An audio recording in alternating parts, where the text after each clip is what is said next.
the information they need before the summit begins. Obviously, Glasgow has hosted large events before and has done so successfully. But I think it's important to recognise that COP26 is a bit different, both in scope, significance and scale. It could quite literally determine the future of the planet. Indeed, the importance of the event is why it is, even in the midst of the COVID pandemic, taking place in person. And obviously, the scale of the event is quite unprecedented, not just in terms of the numbers of people who are likely to come to Glasgow, but also, of course, the status and standing of some of those world leaders who will be visiting. In light of all of that, it is inevitable, given how major event this is, that it will bring some disruption. That will be particularly true over the next few days as national leaders and heads of state, together, of course, with more than 20,000 delegates, arrive here in Scotland from countries across the world. We also know that certain dates are going to be particularly busy. For example, this coming Sunday, Monday and Tuesday during the World Leaders Summit.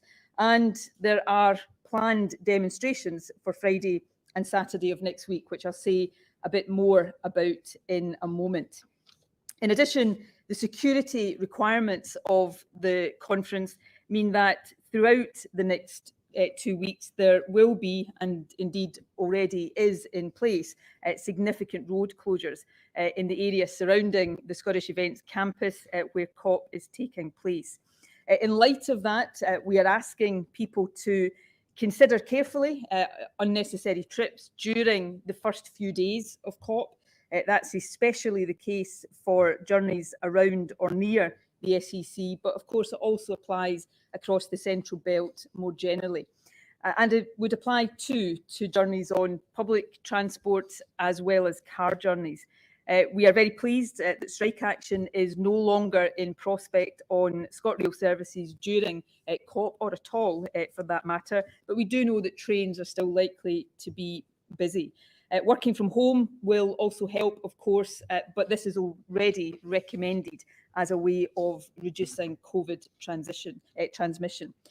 By avoiding, where possible, unnecessary trips during the busier parts of the COP26 summit, people will be helping to ease a bit the pressure on our roads and our rail services, and also, of course, helping to ensure priority access for key workers such as NHS staff. If people do need to travel, and of course many people will require to travel, then our advice is to plan routes carefully. Glasgow City Council has created a set of maps which are designed to help people do that and which provide information about where and when congestion is expected. Those maps can be found on the travel section of the Get Ready Glasgow website, which is getreadyglasgow.com. Of course, we also anticipate some disruption as a result of protests during the next 2 weeks, and I want to say just a few words on that matter just now as well.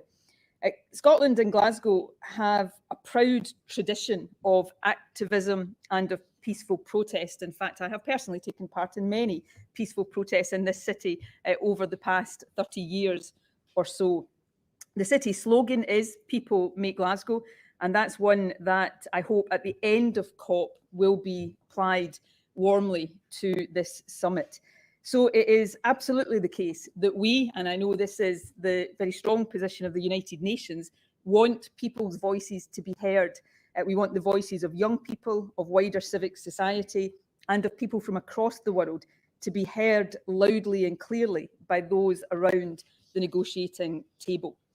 We know there are 2 major scheduled demonstrations, the Friday for Future School Strike next week and the march from Kelvin Grove to Glasgow Green next Saturday on the Global Day of Action.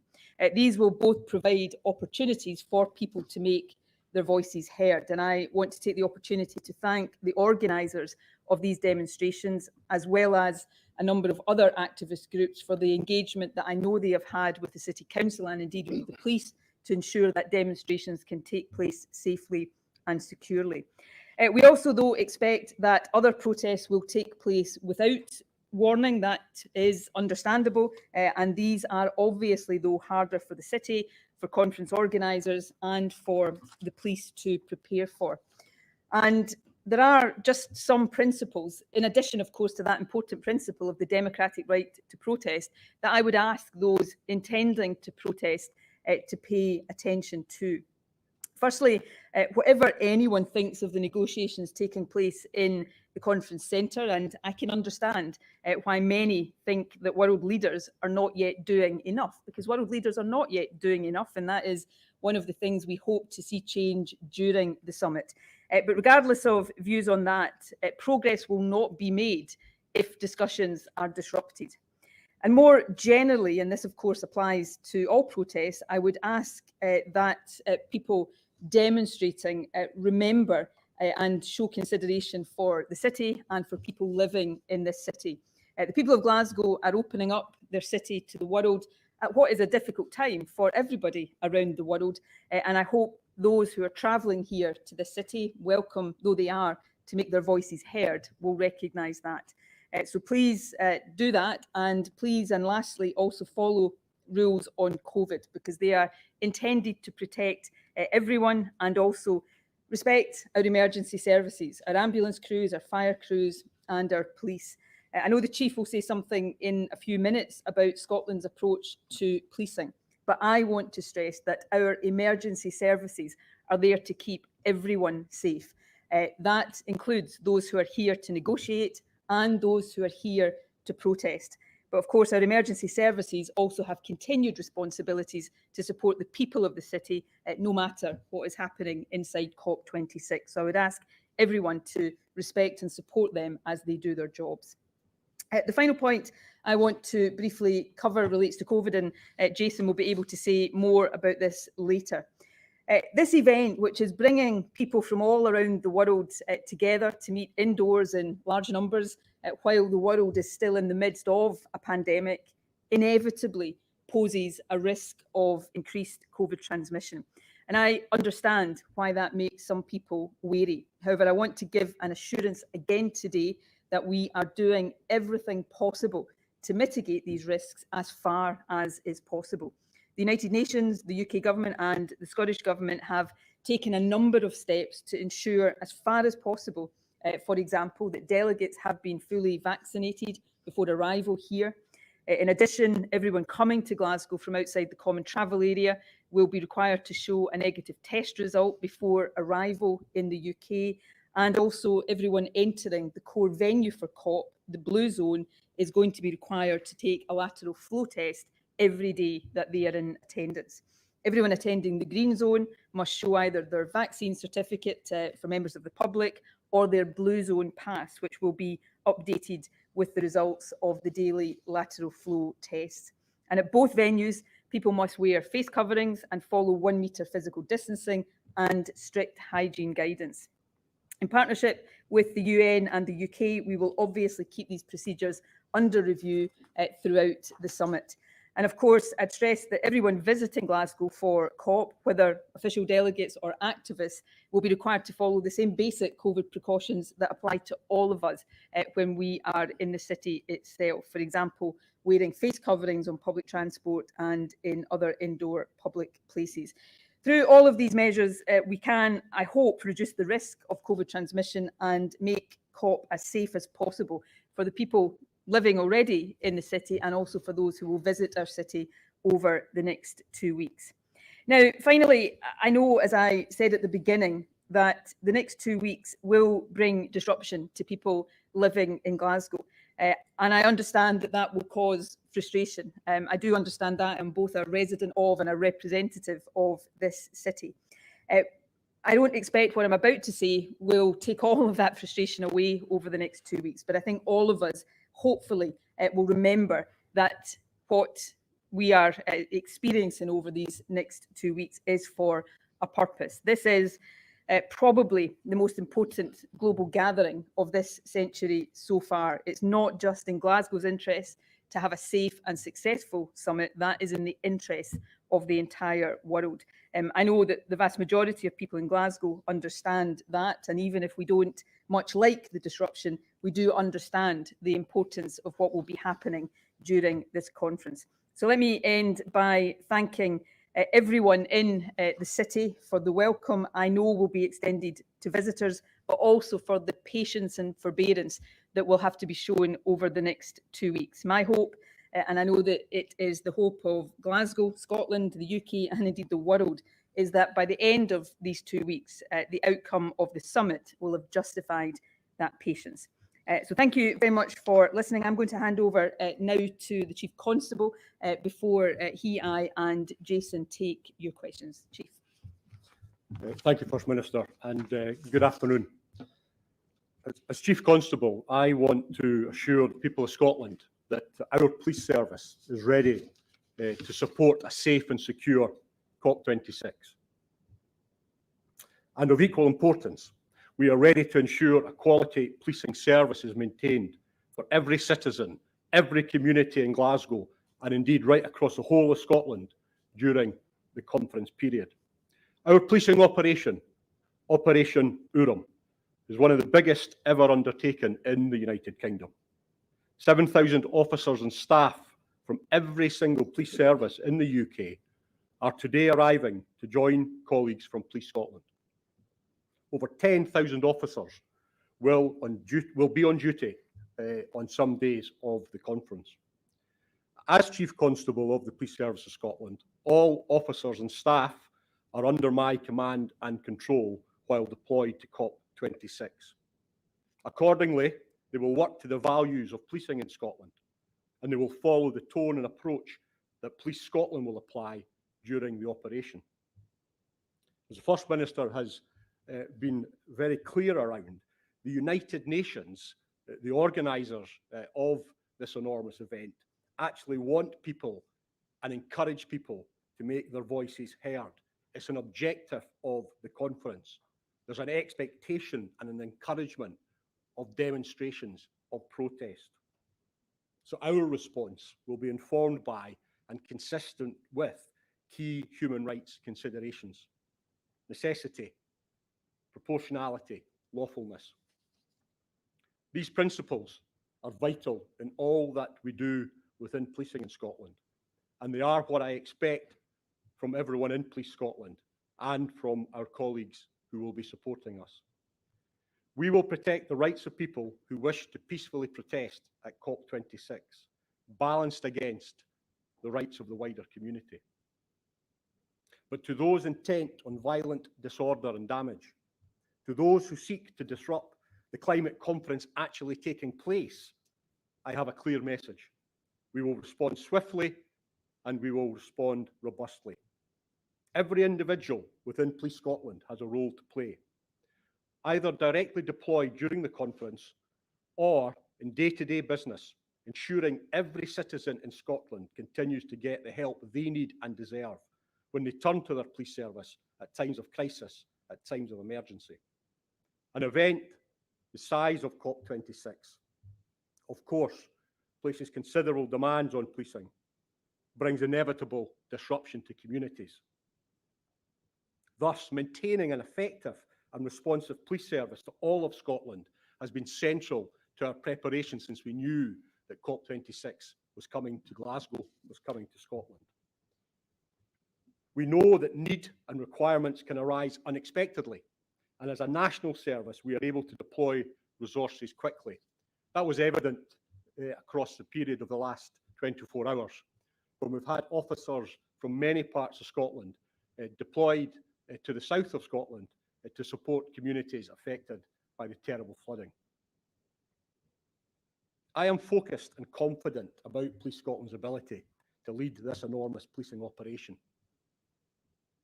And that's primarily because of the quality and commitment to public service that's demonstrated by officers and staff in all ranks, all roles in Police Scotland, strongly supported by UK colleagues. I would stress again, if you or your family at any time need police assistance, contact us. Call 999 in an emergency. We are here to help you, to keep you safe.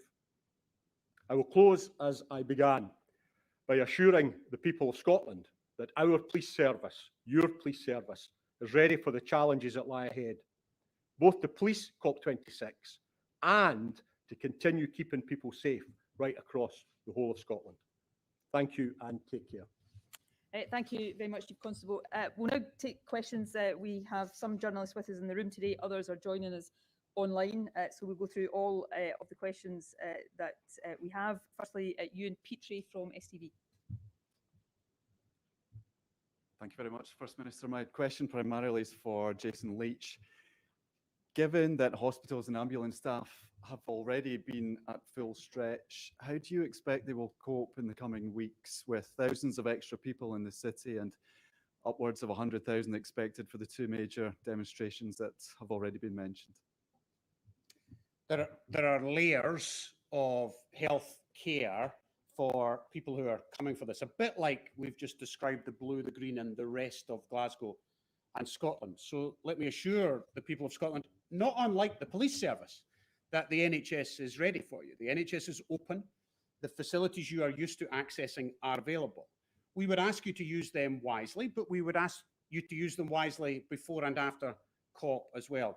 We have medical facilities inside the Blue Zone, staffed separately from the routine health service, so the ambulance service and other clinical professionals inside the Blue Zone if we have illness inside there. We also have increased the resilience of the surrounding system in Glasgow. But remember, not everybody is staying in Glasgow, quite a lot in Edinburgh and further afield. So we are ready and we are confident that the health service will be available for people with routine events that will happen just like you've heard the Chief Constable talk about Police Scotland. We also ask people to be careful about COVID. So COVID hasn't gone away, COP has arrived and COVID is still here.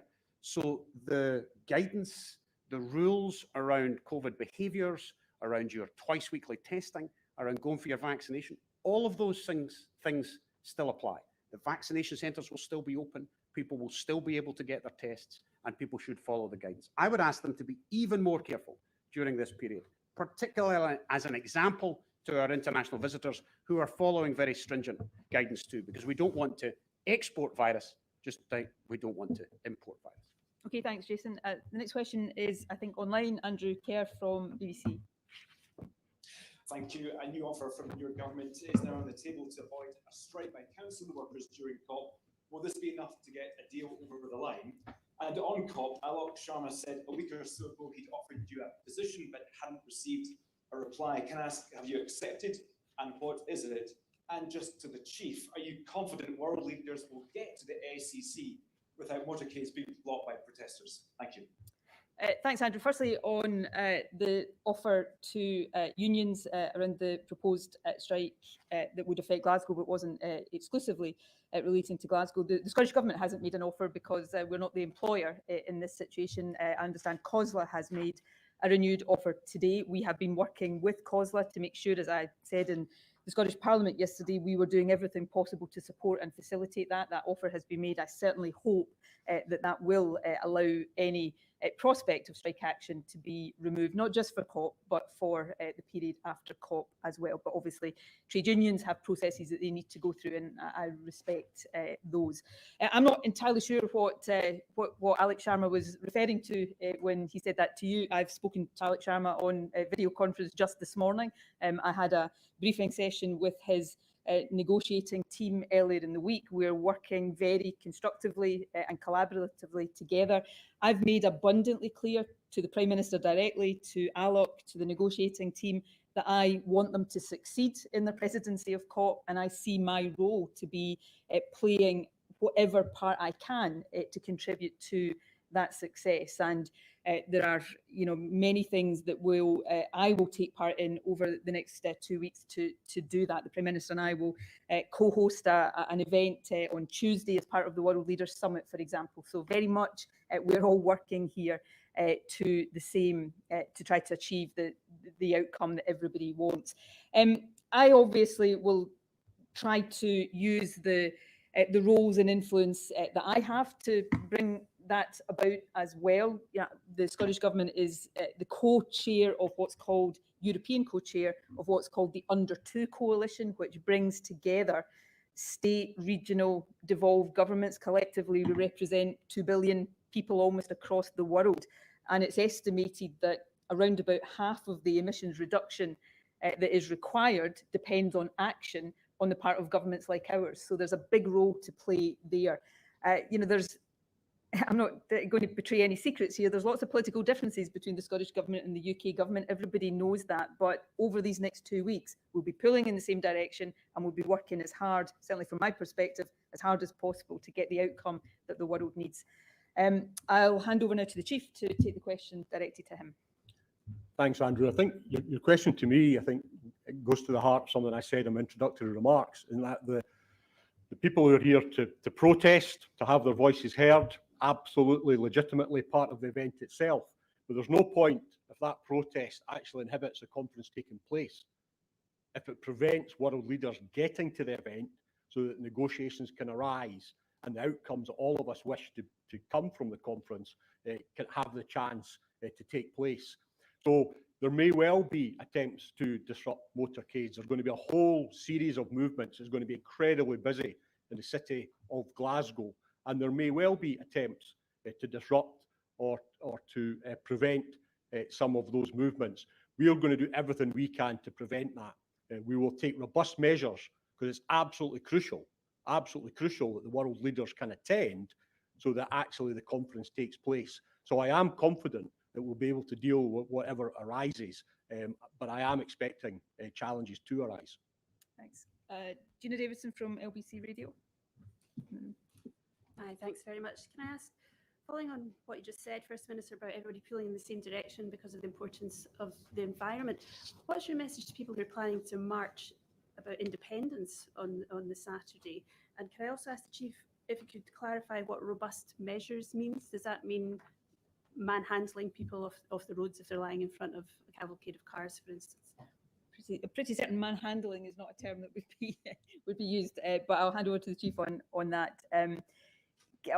Look, people have a right to demonstrate and a right to protest. We live in a democracy. I would expect everybody's focus over these next 2 weeks, although it's not for me to dictate what people can and can't protest about, but I think most people will be focused from whatever perspective they come from on trying to make their voices heard for a good outcome to this summit. My views on Scottish independence are, I think, well known on the part of everybody, but the future of our planet is at stake over these next 2 weeks, and I think that's what everybody's focus will be.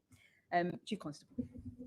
Gina, thanks. It will involve physical engagement because a number of protesters will not remove themselves voluntarily. We work with teams called protest removal teams. That's up to 6 officers, male and female. And the reason that so many officers are required is for the safety of the protesters, but also the safety of the officers involved. So at times, and I've been very clear to the First Minister on this over the last number of weeks and months. I've been very clear to UK ministers on this, that at times it may well look quite messy when you look at the visual images that are going to be created, because it's so important that the rule of law is maintained, that protest is legitimate and protest is reasonable, but it doesn't interfere with the workings of the conference, because the conference is here to make progress in regard to climate change. So the robust measures will mean physical engagement with protesters to make sure that the conference can go ahead. Chief Constable has been very clear to me over a long period of time around the approach to policing that will be taken here. He operates on these matters entirely independent of government, but I have full support of and full confidence in the approach that Police Scotland will take over these 2 weeks. Katrine Bussey from PA is online. Hello, First Minister. I am indeed online and still working from home. But I just wanted to ask you earlier in the week about your hopes and ambitions for the COP summit. And you said during that speech that the government would publish a catch-up plan for emissions, explaining what was going to be done to meet the emissions target that Scotland has missed for the last 3 consecutive years. I've just checked your government website. It doesn't seem to have been published yet. And I just wondered if there was any problem, and if the plan has been published, if you can tell me what kind of things it will be setting out. My understanding is it has been published, but if you're finding it difficult to access it, we'll try to address that as soon as we can and make sure you get a copy. Much of what that plan will set out will be things you've heard us talking about already over the past few months, because the target, the last target we missed because of the delay in reporting is 2019. So we've already been setting out the things that we need to do to catch up. So none of it is going to come as any huge surprise. We've been talking about the things that we need to do around transport, around heating in buildings, around some of the nature-based solutions. So that is a legal requirement on the Scottish Government. If we miss targets in any given year, we're one of the few governments in the world that actually holds ourselves to legally binding annual targets. But if we miss those, we have a legal requirement to overperform in future years. But we'll make sure we get you the detail of that so that you can look at it. The last thing I would say on this, because we need to be, these targets that we set are stretching. Some years we'll meet them, other years we will fall short of meeting them. I would rather have stretching targets that pull our whole performance. And we've got to see this in context. We have decarbonised as a country over recent years faster than any G20 nation. The last target that we were judged again, to meet that target, we should have reduced emissions overall by 55%. We got to 51.5%. So we didn't meet the target, but we have still got more than halfway to net zero, which puts us much further ahead than many, if not most other countries across the world. So we've got to force ourselves to do better, but we shouldn't lose sight of the context of this, which is that Scotland is ahead of much of the world in what we are already achieving. Rachel Watson from the Daily Mail. Thank you. I just wanted to go back to the point of, COVID with the conference. Obviously, this is thousands of people that are coming into Glasgow. Have you done any modelling on what this could mean for Scotland's COVID figures? What's the best case, worst case scenario? And is it likely that any restrictions could be brought back in if those figures go too high? Well, I'll say a word or two in general, and then I'll hand over to Jason, who'll want to say something in more detail. As you will have heard me say ad nauseum over the period of COVID, we shouldn't be fatalistic or think that any rise or fall indeed in cases is inevitable. All of us can influence whether cases go up or go down by what we do. It's a virus. We know how to break transmission of the virus. So the first point I would make is that we, if everybody complies with all of the mitigations in place, we should be able to minimise the risks of rising transmission. So that's the first message and the most important message to get across. And on the point about restrictions, because I recognise the reality of living through a pandemic of an infectious virus, and this is not specifically related to COP, we don't ever want to go back to the kind of restrictions we had, or even to reintroduce any restrictions, but you can never rule anything out in the kind of situation we're in just now. But what we know for certain is if we all behave in the ways that are proven to stop transmission, we have a better chance of avoiding that, which is what we all want to do. And, the First Minister of Wales just a little while ago today, not about to host a major global summit, but is saying exactly the same things, that we will avoid restrictions if we behave in the ways that we know keep the virus under control. That's one of the things that hasn't really changed in essence since the start of the pandemic. Yeah, it's a relatively predictable answer. There has to be a reverse gear. The First Minister and I and our other clinical advisors often discuss that reverse gear, but there's also a forward gear. There's a way of getting to the next stage without the numbers going up. The reality is I would rather we had 100 cases a day in Scotland than 2,500 cases a day, COP or no COP. R appears to be about 1, if you remember the days when we talked about the R number. So 2,500 people are giving it to another 2,500 people. To keep R at that or below, it's vaccination, test twice a week asymptomatically, and follow the hygiene rules, whether you're at COP or whether you're in Aberdeen going about your normal business. We do modelling. The further out you go, the harder it gets. We've said that many times in these rooms.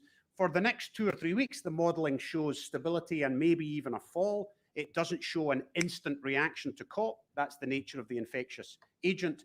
Any rise would come probably after COP, both here and, remember, also potentially exporting to other places. And other countries are very concerned about that version of the pandemic. As we get further out, that modelling becomes less and less reliable, and therefore isn't much help to us to know what to do now, but we know what to do now. We know it's about hygiene, vaccination and testing. One final point to make here, I had discussions earlier in the week with the United Nations Executive Director on Climate Change, and we discussed the COVID protections. The United Nations is very seized of the importance of doing everything possible around the event to minimise the risk of transmission, but delegations from countries across the world are anxious to make sure that all of the appropriate steps have been taken as well. For that point that Jason has made there, no country wants to have COP as a place where the virus transmits, because it won't only be Scotland potentially that pays for that. It will be other countries as their delegations go home. So there's a real collective interest in making sure that these mitigations are complied with and rigorously enforced where necessary. Simon Johnson from the Daily Telegraph is online. Thank you, First Minister. We're speaking to various figures in the legal profession this morning who are expressing concerns about the prospect of the court system being plugged up. They're mentioning obviously the prospect of a high volume of arrests, but also that the three major bar associations have refused to sign up to the duty scheme in the weekend custody courts. And they think the combination of these elements could lead to the system being plugged up to the extent one could argue to me that people could be released from custody. And I just wondered what your view on that was. And for the Chief Constable, there's also a suggestion that there might be elements out there, anarchist elements, who we seek to get arrested, and that you might be seeing the same people over and over again, being bailed and going back to the front line of the protests. Is that something you're prepared for? And if people chain themselves or glue themselves to something, but they're not actually disrupting the running of the conference, are you still going to use the physical techniques that you mentioned earlier? Thank you. I'll hand over to Chief Constable very briefly on the issues of the justice system more generally. I know there have been discussions with the Law Society, with the bar associations. I'm not going to get into the detail of that right now, but there has also been a considerable amount of work done around contingency planning to deal with the impacts of that. And, you know, we are confident we've got plans in place. I would continually say the scale of the challenge ahead of us over these next 2 weeks is considerable, so we're not complacent about any of this, but as in all other aspects of that, there's been careful and comprehensive contingency planning done. Thanks, First Minister. Thanks, Simon. I think I'll take your questions in reverse, if I may. In general terms, any set of circumstances are going to be looked at depending on the particular facts at play at the time. But I think the point you're making, I hope, or is inferred in your question, is consistent with issues and points I've already made today. If an individual wishes to make a protest and they're not threatening anybody else, they're not damaging property, and they are not interfering with the running of the conference, well, that is part of their legitimate right to protest. Our concern would probably be for their own safety, how long they were going to do that. Glasgow in November, you can see the rain at the moment and how potentially cold it might get. You know, there's going to be health and safety factors that would be taken into account. But in general terms, and again, this has to be in the generality, because every set of circumstances will be looked at individually, and they'll be assessed against first principles, and they'll be assessed against human rights, and they'll be assessed against the criteria that I've set today about violence, damage and interference with the conference. But in general terms, we will not look to make an early intervention in regard to that, because that actually is part of the right to protest that we actually recognise and we know that the United Nations are seeking to encourage. In terms of the arrested persons, and again, I think it's linked into your query regarding some of the positions of the various bar associations. You're right, that has been an MO, a modus operandi that we've seen in different jurisdictions, not only in the United Kingdom, but abroad and at times in Scotland as well, where people are seeking, part of their protest is to test the criminal justice system, test the custody arrangements, and that would obviously be relevant to any report that we then made to the court. And obviously that is thereafter as a matter for the independent prosecutors, it's a matter for the independent judiciary about whether they are remanded in custody or whether they are released with bail conditions. But all of those issues, we've been preparing for this, we've been exercising this with all the agencies and partners in the criminal justice system, and there are a number of contingencies in place to make sure that the system works as well as it can. But this is going to be an extraordinary period, and therefore the judicial system, the court system, the prosecutors, they are going to see some extraordinary and extra pressures and demands as well. But we've been doing an awful lot of preparation, and I think collectively we'll be in a position to deal with whatever we face. Okay, thanks. Jane Bradley from the Scotsman, also online. Thank you, First Minister. I think this is really a question for the Chief Constable. You mentioned that the tone and approach of police officers, even those coming from elsewhere in the UK, would be consistent with Police Scotland's approach to protests. I just wondered if you can give me a bit more detail about the guidance that you've given officers coming from elsewhere, and how that was received. Is that different to what they're normally doing in their own police forces? That is definitely a question for the Chief Constable. Thanks, First Minister. Thank you, Jane. Again, I've been really clear from the outset that we will need the assistance of every agency, every police service in the United Kingdom, and specialist capabilities as well. But when they come to Scotland, they work to the Police Scotland model. They work under my command as Chief Constable, and they work to the Gold Commander ACC, Bernie Higgins. So Bernie and I both recorded messages for every officer, every member of staff who attends for mutual aid. We made it very, very clear about the close relationship we have with the communities of Scotland, with the people of Glasgow, the communities right across the whole of Scotland. And just as through the COVID pandemic, I stress consistently that our authority comes from our fellow citizens. Well, actually, all of the police officers from the UK who are coming to Scotland know that very, very close bond of trust that exists here. So they've been asked, and actually more than asked, I've demanded of them that they work towards our values of fairness, integrity and respect.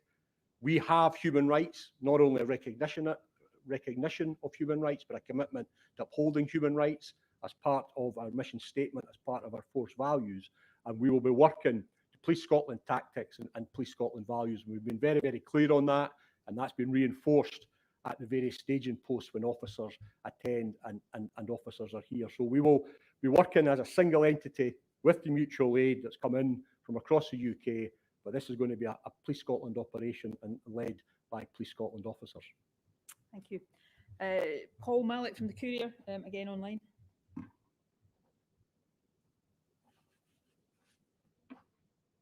Good afternoon, First Minister. Will you be attending, or any of your members of your cabinet attending, any of the protests that are planned and organised for during the event? And can I just ask more generally, are you happy that Glasgow has been chosen to host this event so close after the pandemic? I can't speak for every member of my cabinet or ministers. There's nothing wrong with members of governments going on peaceful protests. I've done it as a minister, I've done it as First Minister, I think. I am likely to be involved in other events, so not necessarily expecting to be there myself, but I am an absolute supporter of people peacefully demonstrating and making their voices heard in general, but given the significance and the importance of the issues under discussion at this summit, it is particularly important that that happens now. Look, I'm proud that Glasgow's my home city. I live in Glasgow. I represent the south side of the city, just across the river, obviously, from the COP site, which is now official United Nations territory as of earlier today. I'm proud that this city that in history led the world or helped lead the world into the industrial age has the opportunity now to help propel the world forward into the net zero age. Obviously, the circumstances are not what anyone would have chosen. This summit was meant to take place last year and had to be delayed. We're still in the grip of a global pandemic. The importance of the summit means that it's vital that it goes ahead in person, but it also means that we need to make sure the right protections and mitigations are in place. And that's what Jason has been outlining this afternoon. So the Scottish Government was not the decision maker in where the summit took place, but I am proud that this city will be hosting COP over the next 2 weeks. I just hope that we look back on it and view the outcome of it as something to be proud of as well. And there's a lot of work to be done by those around the negotiating table to make sure that that happens. Chris McCall from the Daily Record, who is in the room. Thanks, First Minister. You touched upon this just in your answer there, but the UN Secretary General today said there is a serious risk that Glasgow will not deliver and that we are still careening towards climate catastrophe. So I just wanted to ask, how concerned are you that COP26 could become shorthand for failing to tackle climate change? Thanks, Chris. Firstly, it won't be Glasgow that doesn't deliver. It will be the world leaders around the negotiating table in Glasgow who don't deliver if that comes to pass. I don't think success at this summit can be taken for granted at all, and that is probably an understatement. World leaders will gather here Sunday into Monday, and the position at the opening of the conference is one that sees a significant gap between where we need to get to keep 1.5 degrees alive as the limit of global warming and where we are right now. The collective commitments that have been made wouldn't even keep global warming to 2 degrees, let alone 1.5. So there is a gap to be closed.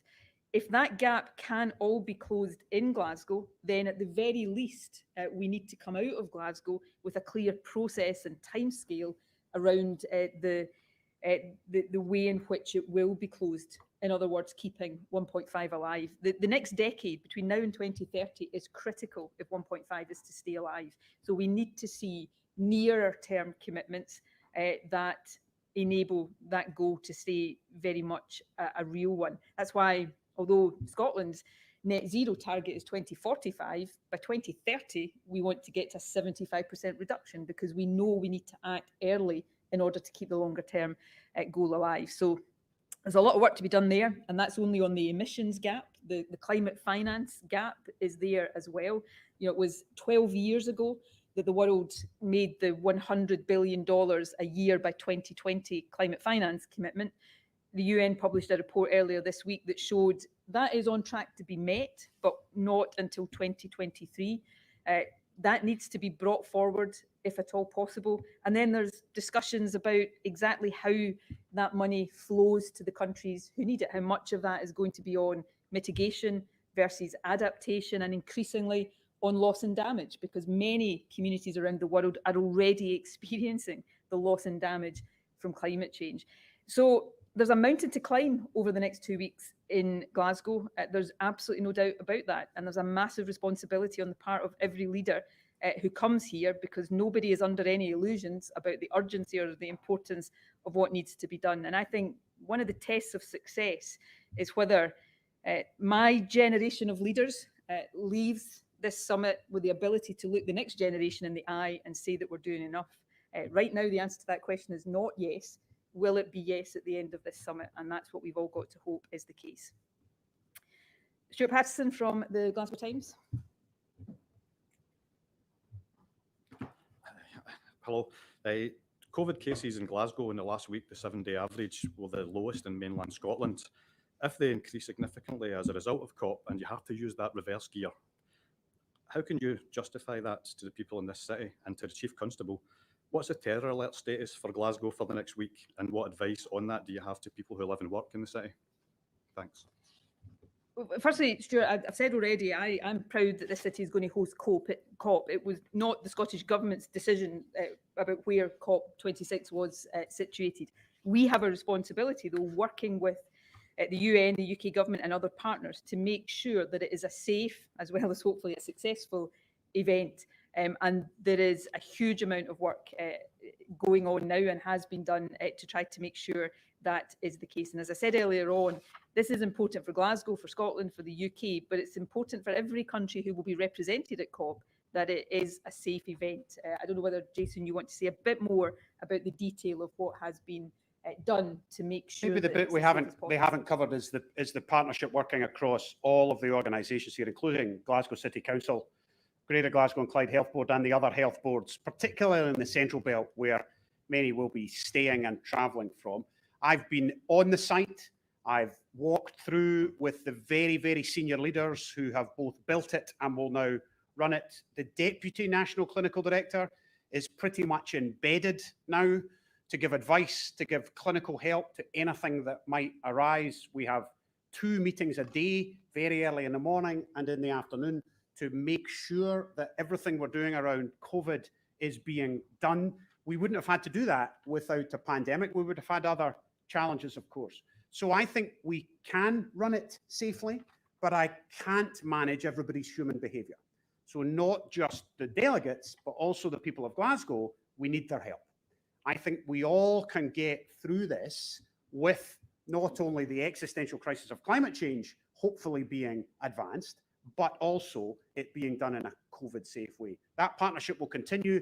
The Director of Public Health for Glasgow, liaising with Glasgow City Council, liaising with us, and we'll do anything that we have to do at very, very short notice at any time of day where we can help. And so far, there aren't that many delegates here, but there are some delegates here, and that system is working. People are arriving with their lateral flow test. It's being checked at the first gate.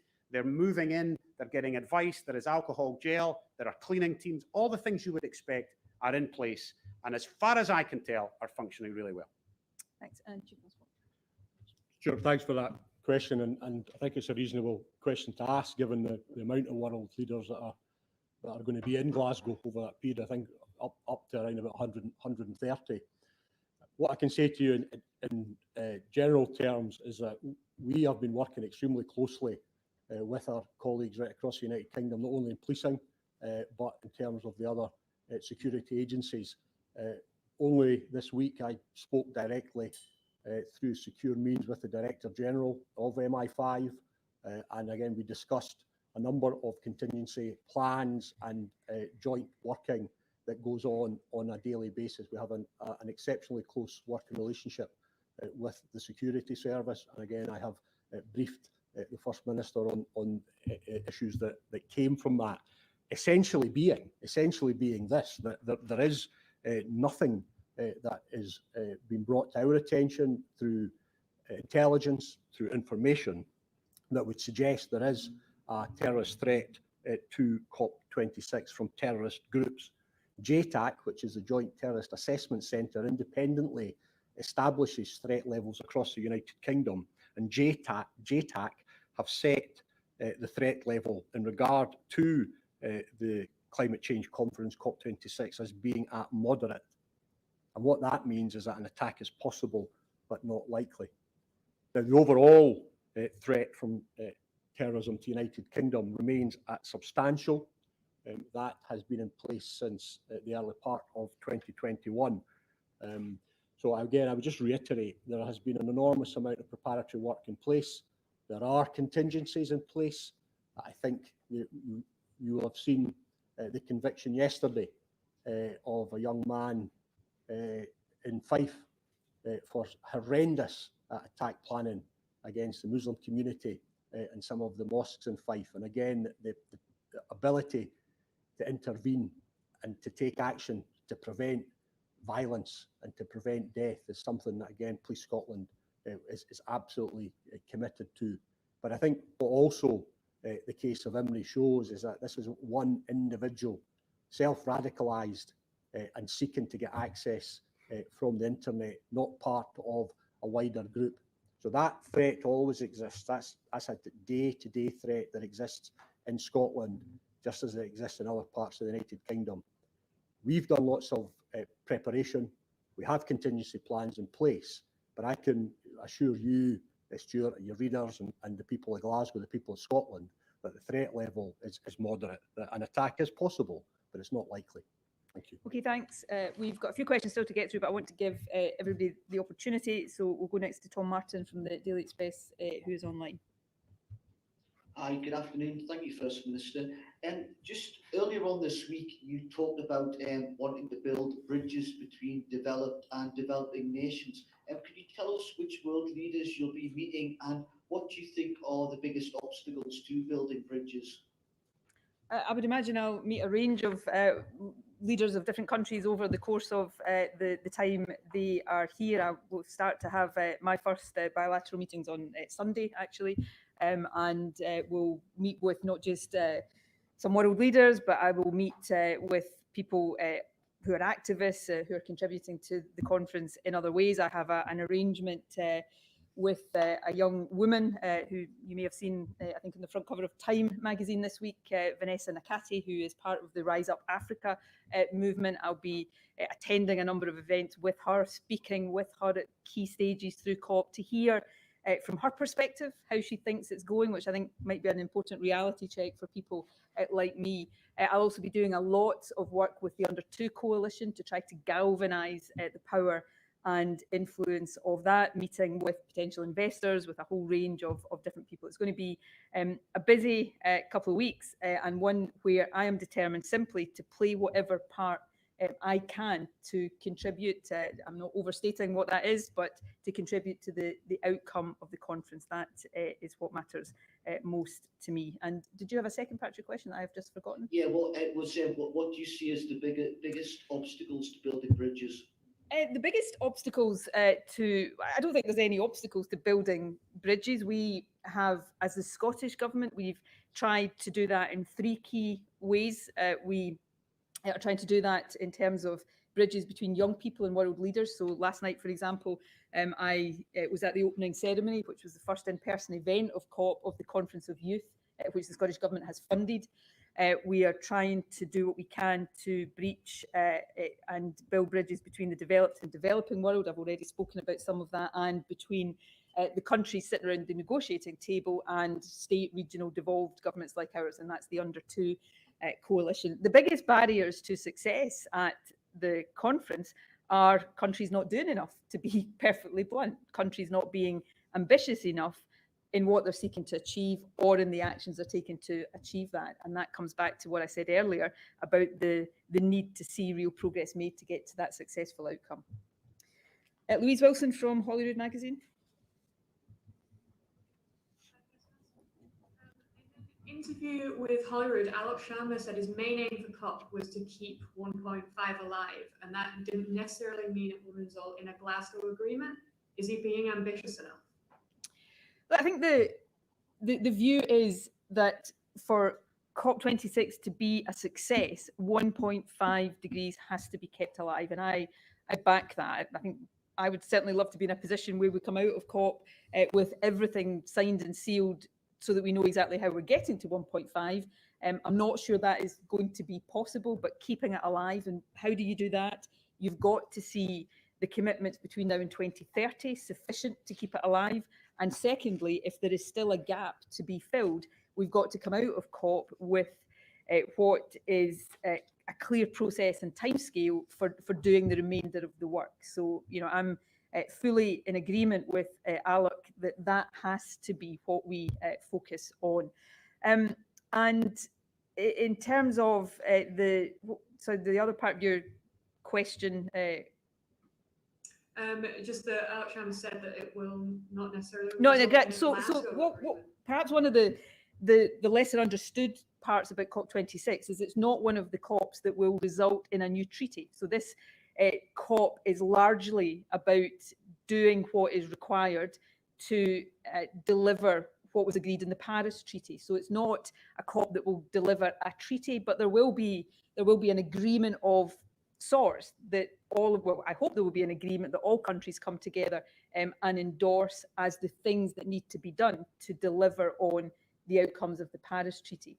So I think that's perhaps an important detail to understand. Not all COPs lead to a treaty, and this is not one that will, but we hope there will be an agreement about advancing the Paris Treaty. And we go now to Dan Vevers from The Sun.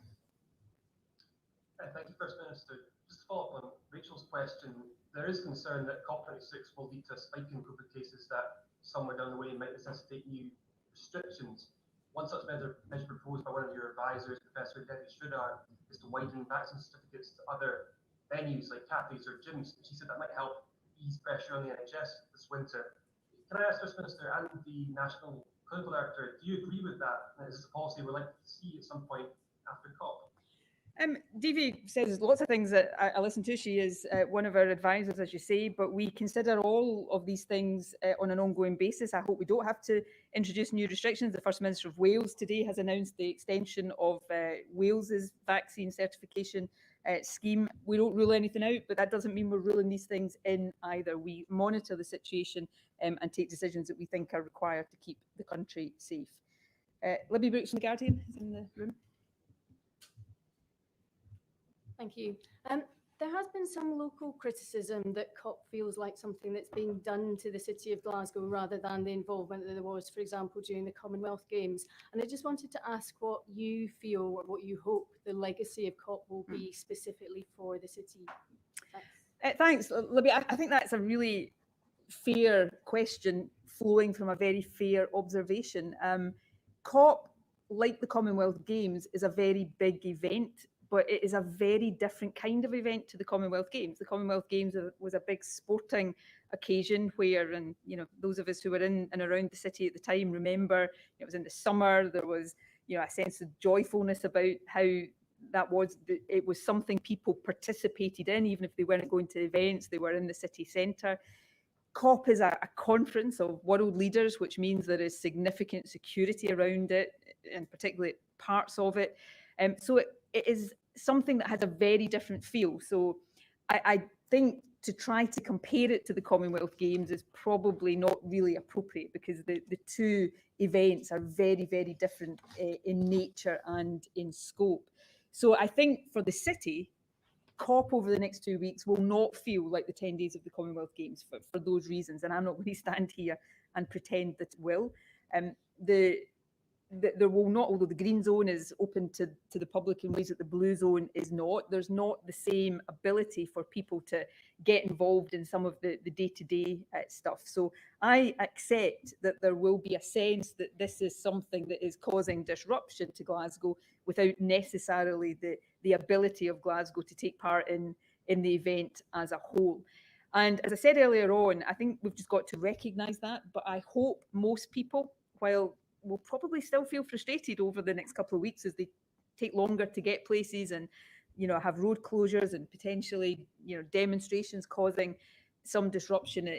I'm not saying people will necessarily feel this in their hearts on a day-to-day basis, but I think we've all got to take a step back and remember this summit really matters. It matters to the planet that we will hand on to our children and grandchildren, and therefore I hope the case that the outcome of this will mean that Glasgow looks back and think that even if it didn't feel like the Commonwealth Games, we will take a sense of pride in having been the host city for something that I hope will be a bit of a turning point in the world's response to climate change.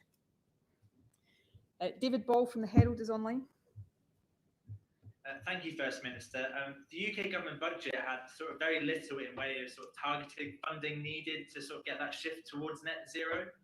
How concerned are you, given the UK government's sort of very important leadership role at COP26, that they can sort of lead by example and get that global ambition we need, and the impact that lack of sort of targeted funding could have on your own government's net zero strategy? Your emissions catch-up plan, for example, stresses key policy levers on decarbonisation are reserved to the UK government. Do you think they're moving fast enough? And quickly for the Chief Constable, given that obviously the focus on protest and disruption is on Glasgow, what scope is there for the police to respond to any protests or disruption we see in other parts of Scotland, such as Grangemouth, or is your resources basically focused primarily on Glasgow? I'll hand over to Chief in a second, because I know he'll appreciate being able to address that point, because it's an important one. On the question for me, look, clearly there are decisions of the UK government I either don't agree with or don't think are going far or fast enough, and I'm sure they might say the same about decisions of the Scottish government. In the last couple of weeks, it has been a particular concern and a very profound concern that they opted not to give priority support to the carbon capture and storage cluster with the ACORN project as part of that, because that is critical to our ability to meet our climate change targets. I would have liked to have seen more upfront hard investment commitments in the budget earlier in the week. So we will continue, no doubt, to have discussions around all of this in the weeks, months and no doubt years ahead. On the other side of that, I think while, I'm sure not absolutely everything in it I would have agreed with, I thought the net zero strategy that was published, the heated buildings strategy, we've got our own one of those, showed some welcome progress and some welcome ambition. So I want the UK as the COP president to have the credibility needed to drive a good outcome. And I think the net zero strategy and such like puts the UK in a good position to try to do that. I want them to succeed. Let me say this absolutely categorically. I want the UK's presidency of this COP to be a roaring success. And I will be doing everything over the next couple of weeks to try to make sure that happens. Chief. Thanks, First Minister. David, thanks for the question. It's again very in point and gives me the opportunity to outline exactly what our approach is going to be. The short answer is yes, we will have additional assets round about Grangemouth. We'll have additional capabilities in terms of public order into Edinburgh. There are a number of iconic sites within Edinburgh, and a lot of the consulate corps are based in Edinburgh as well. For exactly the point that you make, this is the world coming to Glasgow, but it's actually the world coming to Scotland. So our planning and our preparation in terms of some of those iconic sites, in terms of parts of the critical national infrastructure, does mean we have specialist capabilities at strategic locations across Scotland that allows us to respond. And as I said, that is in addition to our core capability of response officers and specialist capability, because we know there will be serious and fatal road accidents. We know that vulnerable people will go missing. We know that victims of domestic violence will continue to need police support. So we will address that. It's crucial that policing continues for all the communities in Scotland. But in terms of COP26, we are focused in Glasgow, but we also have resources and capabilities at other strategic locations. Thank you. And lastly, today we have Ryan Capper-Auld from GB News Online. Good afternoon. I've got a question for the First Minister, Professor Leach and the Police Constable. For the First Minister, the last major international political event in the UK that was held was the G7 in Cornwall. That had similar COVID safety guidelines in Glasgow, flow tests and face masks. Since then, after that, Cornwall went from being the lowest COVID rates in the UK to the highest. How concerned are you that Glasgow can suffer the same fate? And if it does, was COP a price worth paying? And will the City of Glasgow think it was? For Professor Leach, he said that the NHS is ready for COP26. Over the course of the last couple of weeks, we've had reports that the NHS is facing more strain than ever. Do you understand why some people might find that as conflicting messaging? And for the Police Constable of Glasgow, obviously hosts major conferences and events all the time. How different a challenge does groups like Insulate Britain and Extinction Rebellion pose to the police? Okay, I'll hand over to the Chief Constable and to Jason shortly. Look, if people do all the right things, as people in Scotland by and large have been doing for almost 2 years now, if people comply with all the mitigations like face coverings, hand hygiene, vaccination, showing where appropriate, proof of testing in the blue zone, more generally across the city, proof of vaccine where required, then we can host a safe event. COVID always poses a risk, but I would take the opportunity to ask people again to do all of these things. And I hope we'll hear GB News supporting us and encouraging everybody to wear their face coverings and get vaccinated and show their vaccine passports when required over the course of the next couple of weeks. Jason and then Chief. So cause and effect inside the COVID pandemic is a dangerous game to play. So suggesting one thing led to another thing is notoriously difficult with an infectious agent that has a long incubation period, that spreads, that doesn't spread sometimes. So I cannot say that the G7 led to the southwest of England having a higher rate, and nor can you. What I can tell you is all the mitigations we've just described for the residents of Glasgow, the visitors to Glasgow, and the blue zone within Glasgow. And I'm as confident as I can be that that will be safe and secure. But of course, the next 2 weeks are worrying me, just like they're worrying the rest of the National Health Service. The Health Service is ready. My point was that you shouldn't hesitate to phone 111 if you need it, or 999 if you have a life-threatening emergency. And pharmacies are open, dentists are open, and GPs are open. So just use the health service as if you needed it. So it should just be normal practice. But COP is an overlay on top of all of that, and it gives me the opportunity to thank my health and social care colleagues who have worked enormously hard during this whole period and will work hard during these 2 weeks. And Chief Constable. First Minister, thank you. Ryan, you're right, the climate conference is something unique, and therefore it brings large environmental protest groups into the city of Glasgow and into Scotland. But a number of those groups, Police Scotland, have got considerable experience of policing. We always seek to reach out to people who wish to protest, so we understand what their objectives are. So we've got experience of dealing with Extinction Rebellion. Some of the work that Insulate Britain, or some of the protests that Insulate Britain have been taken forward recently. Well, Police Scotland officers have been involved in that. We had significant number of police officers and staff down in Devon and Cornwall to support G7. Over the peace, I have provided mutual aid to support London in terms of some of the environmental protests that they have faced, because that's reciprocated clearly in what's happening now across the UK. And then Police Scotland itself is the second largest police service across the United Kingdom, based on the history of policing in Scotland. We've got considerable experience within the organisation of policing large-scale events, of policing protest. We know and have engaged with these protest groups, and when they come to Glasgow, when they come to Scotland, they will be policed fairly, but they will be policed firmly if there's any interference with the workings of the conference, or there's any threat of damage or violence. Thanks. Okay, thank you very much to the Chief Constable for joining us today, to Jason Leach, to Vaughan, who's done our BSL interpretation, to everybody who's joined us in the room or online. Let me just end by thanking and wishing well for the next 2 weeks a number of people, our colleagues in the United Nations, our colleagues in the UK COP presidency, Glasgow City Council, who of course have been working tirelessly to ensure a safe and secure event, Police Scotland and their colleagues from police forces across the country who will participate in securing this event over the next 2 weeks.